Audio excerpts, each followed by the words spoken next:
Kanako would like to have a word. I don't give a shit about related incidents that are barely related. That they are related by a stretch. I don't care about that. Like, to say that Touhou 10, 11, 12, and 13 belong to the same saga it's like, no. I could play Touhou 11 and not give a shit about 10 and it will still make the same amount of sense. The thing is,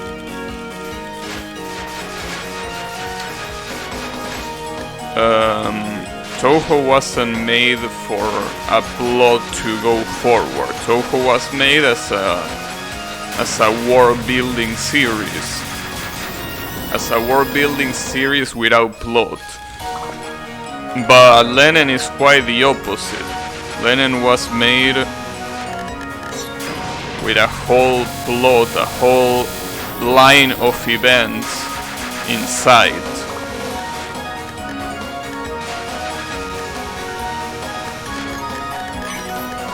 Which is probably the reason why,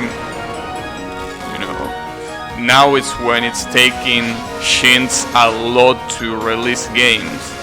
Because, as I said, I'm pretty sure the first 3 games that he released were just introductions. It was an introduction to the real thing, which starts on Len'en 4. And then now, since he's actually going forward with the story, it seems like he has to take his time to release the next game. Because as far as I know, Len'en 1, 2, and 3 were released within the span of 2 years. Is that right? Like, all of them were released within a span of 2 years. And then Len'en 4 was either released in 2015 or 16. I don't remember exactly which one of them. Which I think was,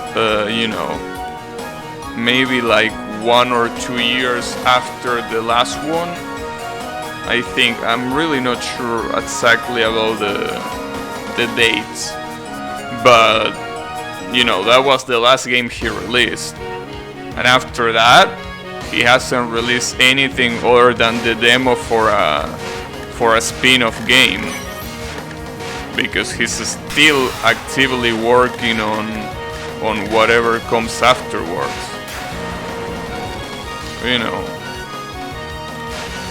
He's definitely trying to sharpen a lot. And he's gonna make some pretty big bets, I'm assuming, because the way the plot is supposed to go forward, as far as I know, there will have to be either someone who dies, or there will have to be big major character changes. Which is, something completely unheard of in Touhou.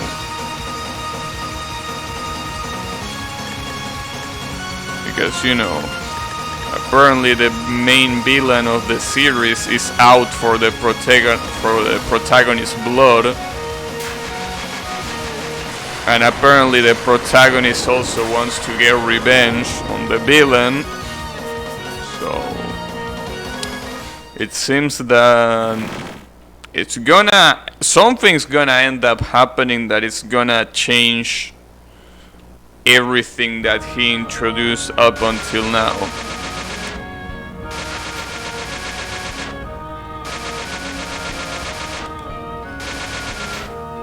How? I really don't know, especially coming from someone like Shins. Like, if you thought that Soon dialogues and stories were nonsensical, well, Shins is even more of a stoner than Soon, like way more of a stoner. So I really can't wait to see what fucked up things he will do.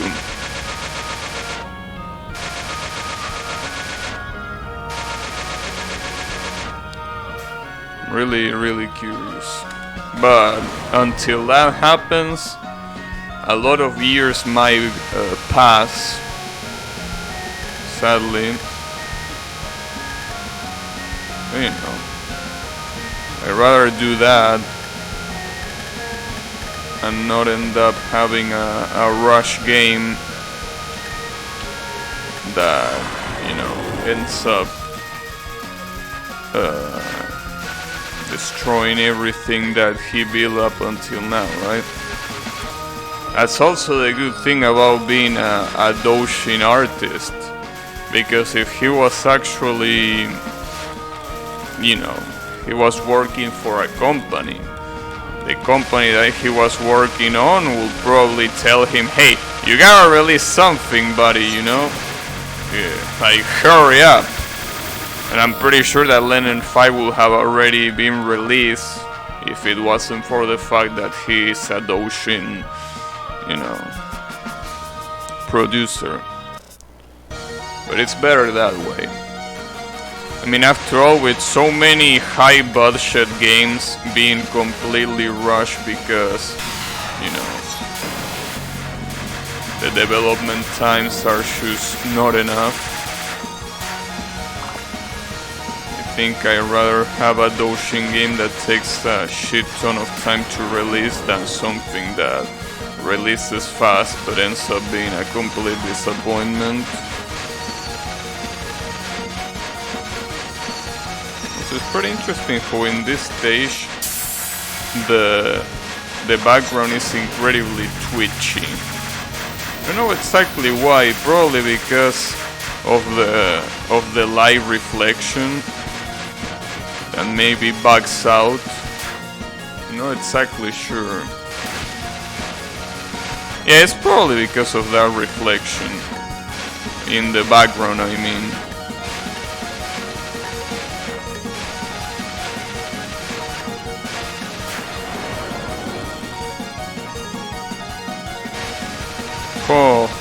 Oh, okay.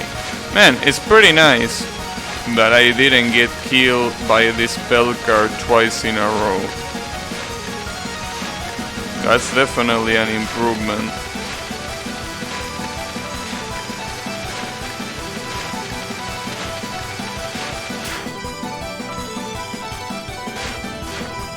The Windows Vista desktop background. You know, I actually don't remember the Windows Vista desktop background, and I've been using Windows Vista for well, not a pretty long time, but I've been using it for quite some time. I don't remember what was the Windows Vista background. I really don't.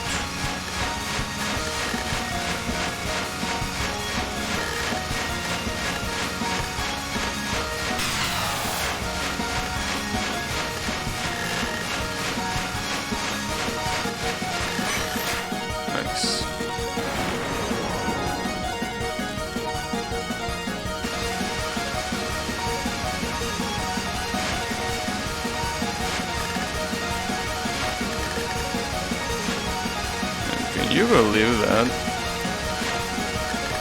I actually use Windows Vista quite a lot? Sometimes it's unbelievable. I actually did use Windows Vista quite a long time, and I didn't take any issue with it. A lot of people really hate Windows Vista, but I use it and it didn't give me that many problems. The problem is that a lot of people came from Windows XP. So when you come from Windows XP, obviously having something like Windows Vista is quite a shock. It's kind of like what happened with Windows 7 and Windows 8. Like, you can't really give me something like Windows 8 after giving me something like Windows 7.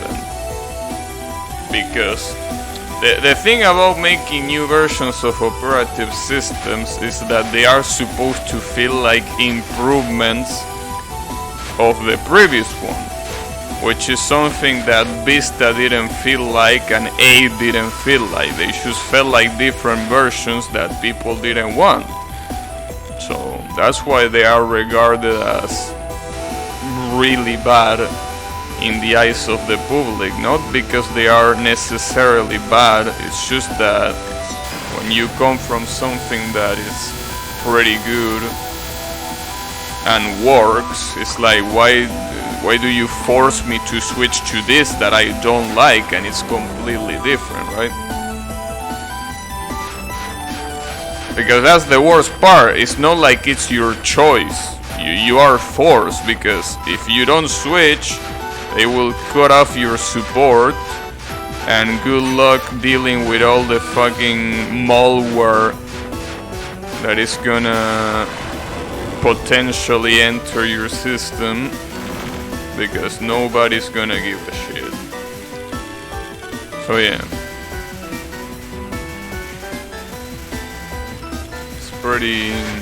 It's unfortunate that you are forced to switch versions, but you know.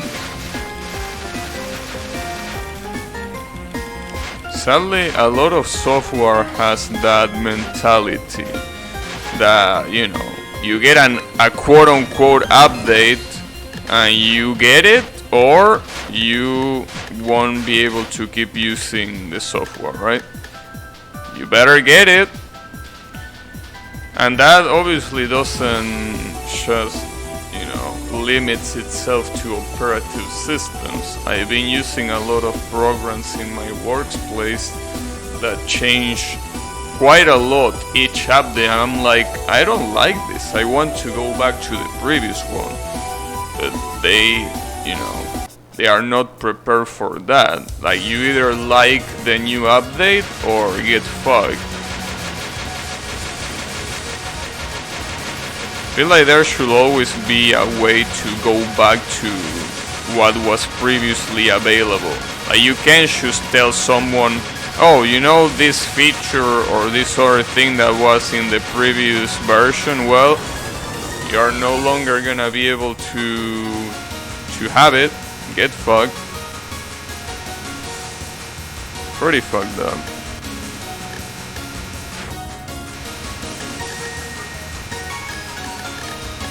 That's something that obviously also extends to video games, funnily enough. Especially competitive video games with all the buff and nerfs. And you're like, what the fuck? This buff/nerf was uncalled for. Well, too bad. Deal with it. Especially fighting games. Well, I'm pretty sure that MOBA and stuff like that is also like that, but I don't play those games, so I don't know. But yeah, when it comes to fighting games, you're like, wow, why did you change this? The game was so fun before. Now you nerf this or you buff that other thing, making the game broken, right? And then you ask, well, can I even go back? No, you can't go back. I mean, yeah, technically you will be able to go back, but you will need to copy the game and pretty much, you know, crack the executable and have the files of the previous update.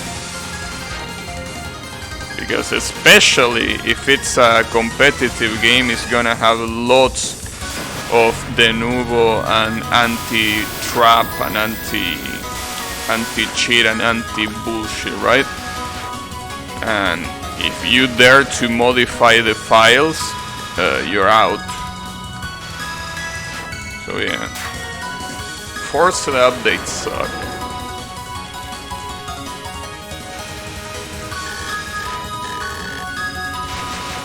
I mean, obviously they don't suck when they are supposed to be fixes in functionality and stuff like that, right? A lot of times they are just straight up changes that were completely uncalled for. That's the issue.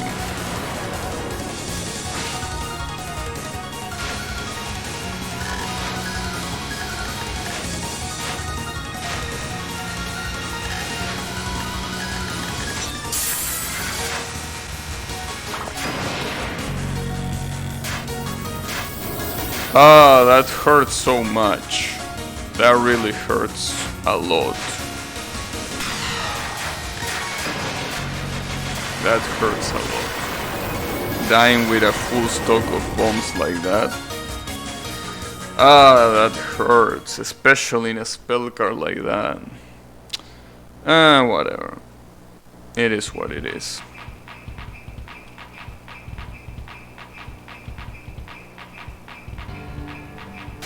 I like this instrument in this song. How is this called? Like those little bells. They usually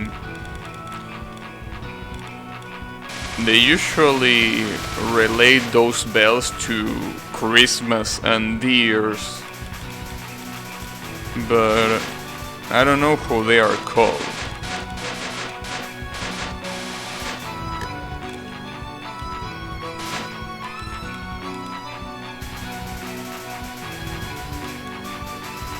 I mean, I don't know how they are called in English, that is.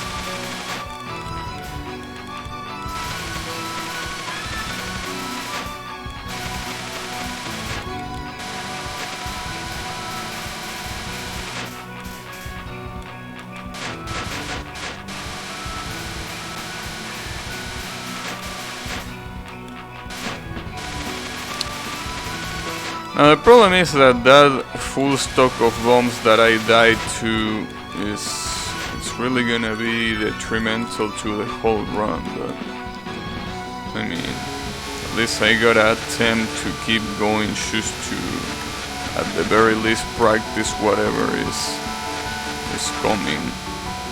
I mean, whatever is coming, you know, the other stages.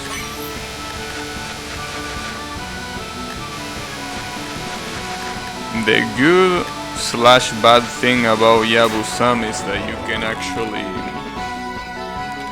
Shingle Bell. Yeah, I was about to say Shingle Bell.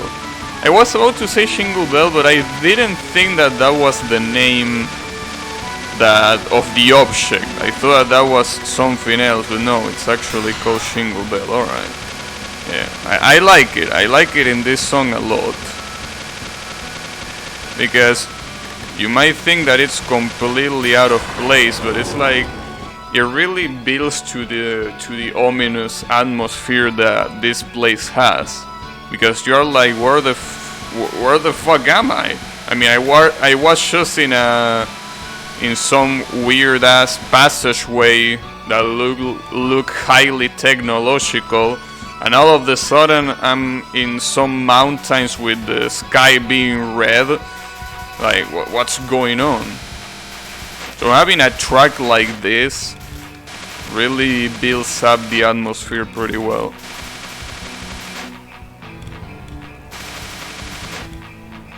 Now, I gotta say that it's pretty sad that all of the setting of this game takes place nowhere in particular. Because, you know, they look cool. These places look cool, but they are pretty much just like a prefabricated alternate dimension or whatever, right?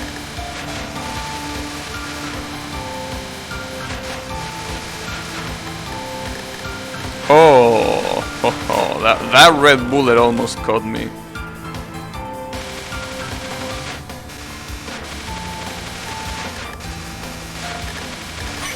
This song is pretty cute, which doesn't really make too much sense considering that this character is supposed to be a piece of shit. Well, it's not like Hoaka is really a piece of shit, it's just that they don't really care about what their sister or, well, their sibling, which is an actual piece of shit, does. So instead of being like, hey, stop being a bitch, they are like, whatever. Right?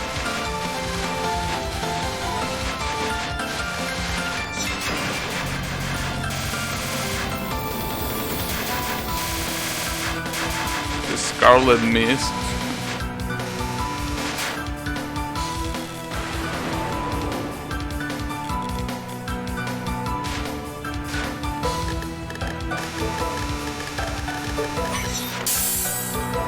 fuck?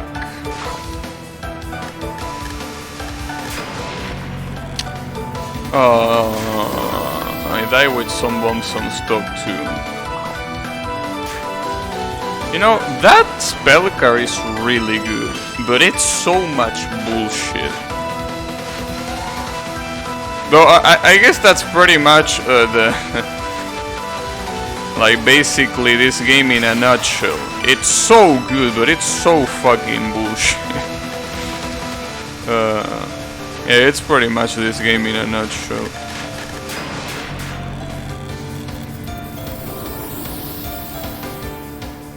Because, you know, there are many reasons why that spell card is bullshit, but I mean, to name the primary one is the fact that the RNG can make it so it's literally impossible to keep going. But other than that, the fact that your flash bomb doesn't block the bullets for some weird reason, it's even more bullshit. It's like, you know, I'm gonna flash bomb to be safe, and all of a sudden, whoop, you died. It's pretty funny.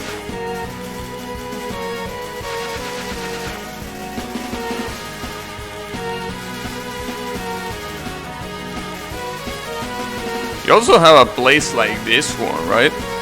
And you see a place like this one that looks so particular, right? You see a gigantic pillar, like, you know, you really think that this takes place somewhere important, but no, this is just an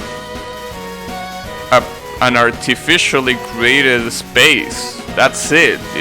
As far as I know, it has no deeper meaning.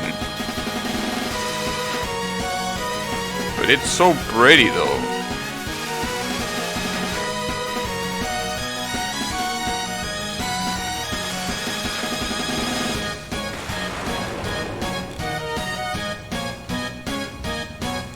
I'm really surprised that I've been able to capture this spell card so many times.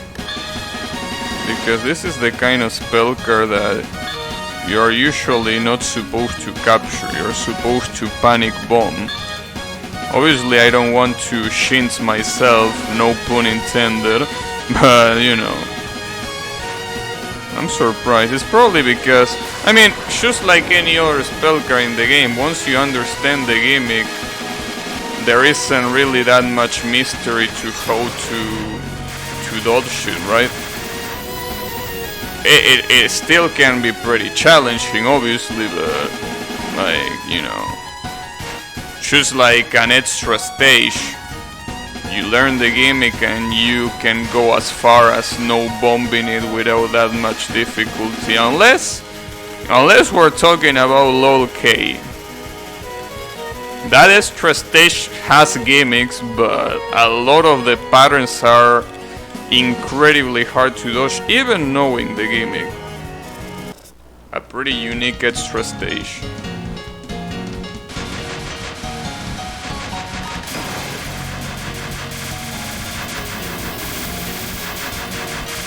And to think that this character looks so innocent here. Kuroshi, right? Like, you look at Kuroshi and you are like, oh, this character looks cool. Might look a little bit edgy, yes, but you know, it looks cool. Well, it turns out that Kuroshi is a complete piece of shit. But that's something that doesn't really get shown in this first game. In this first game, Kuroshi is like that edgy character that, you know, does edgy things, but you know, or says edgy things, but well, not even that. It's not like Kuroshi says anything particularly edgy as far as I remember here. I might be remembering wrong though, but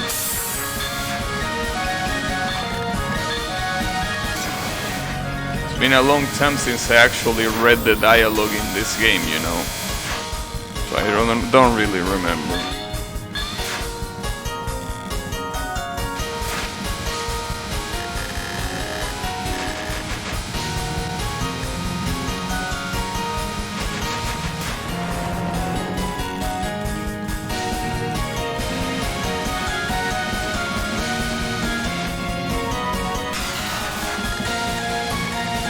No, it's pretty interesting.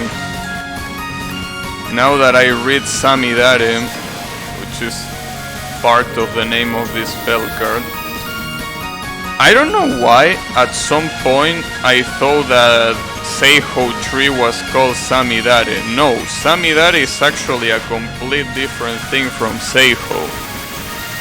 Seiho tree is actually called Bashin Ryu. I don't know why I completely forgot about that. And I know that it's been a while since I even talked about Seiho, but I just wanted to point it out because at some point I was convinced that Seiho tree was called Samidare. No, Samidare is something completely unrelated. Seiho tree is Bashinryu. That monstrosity goes by the name of Bashinryu.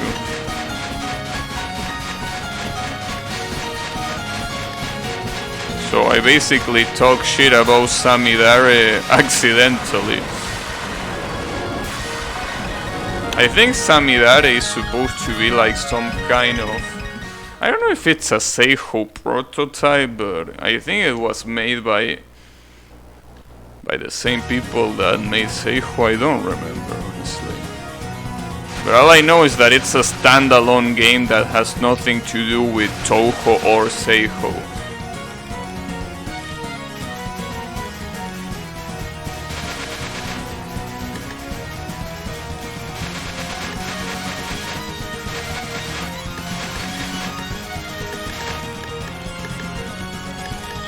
Man, I can't believe this run is so good.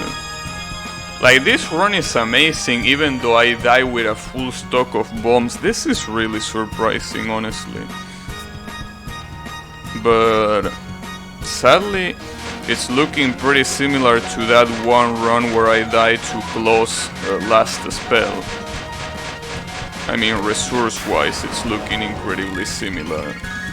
Let's see if I can redirect this properly or if I'm gonna get fucked like I always do. No, I am gonna get fucked. Or, well, okay, maybe not, but...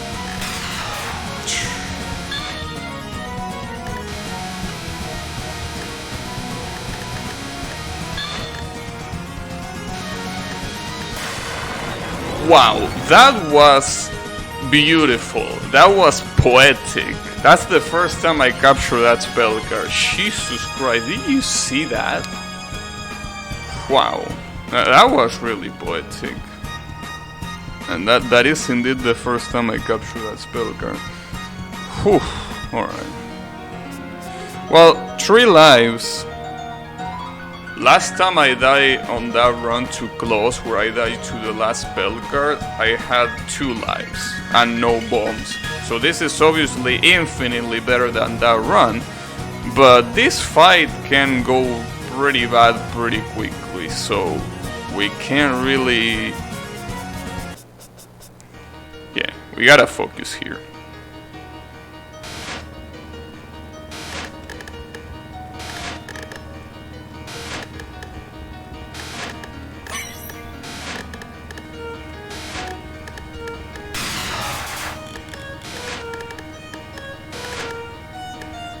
Man, that non-spell is so fucking chokeable, it's insane, the choke potential there.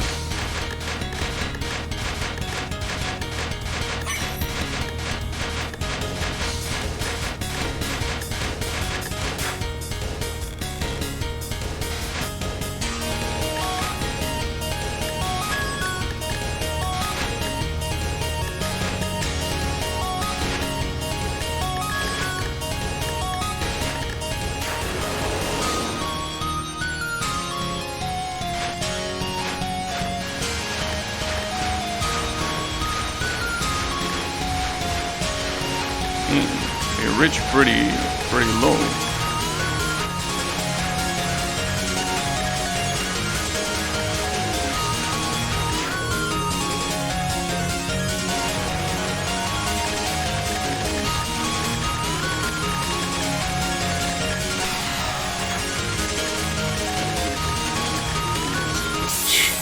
Yeah, this non-spell comes to a point where it's so hard to dodge.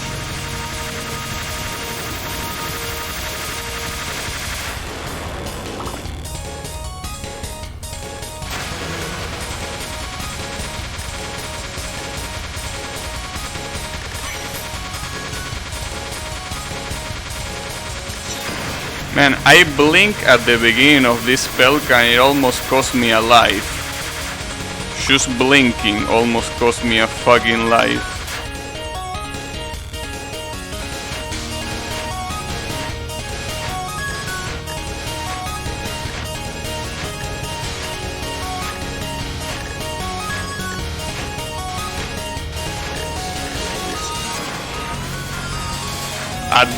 I'm pretty sure that was close to the last frame for that bomb, for that dead bomb.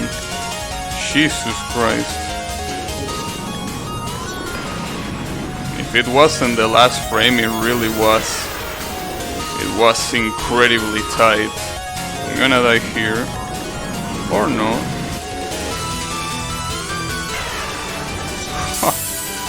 Look at that shit, dude. Like, Jesus Christ. Alright, well, I shouldn't really celebrate yet, but, you know, this is looking incredibly favorable to me. Like, I literally have 6 bombs to tank this spell card.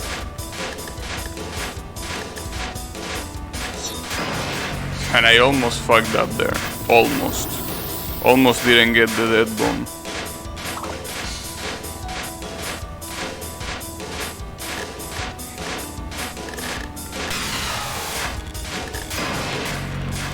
I'm gonna fucking use all of my resources to tank this final spell. I don't give a shit.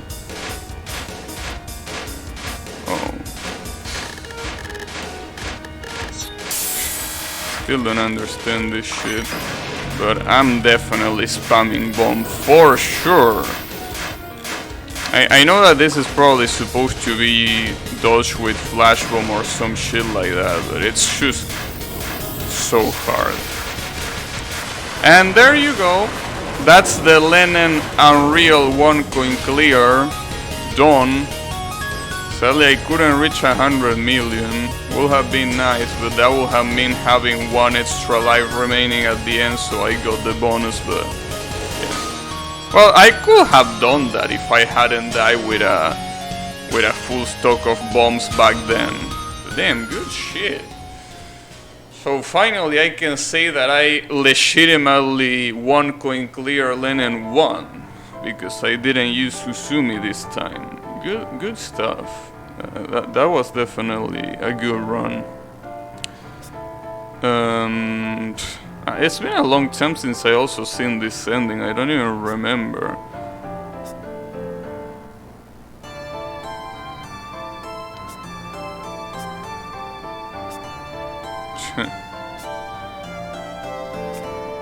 The lack of brains.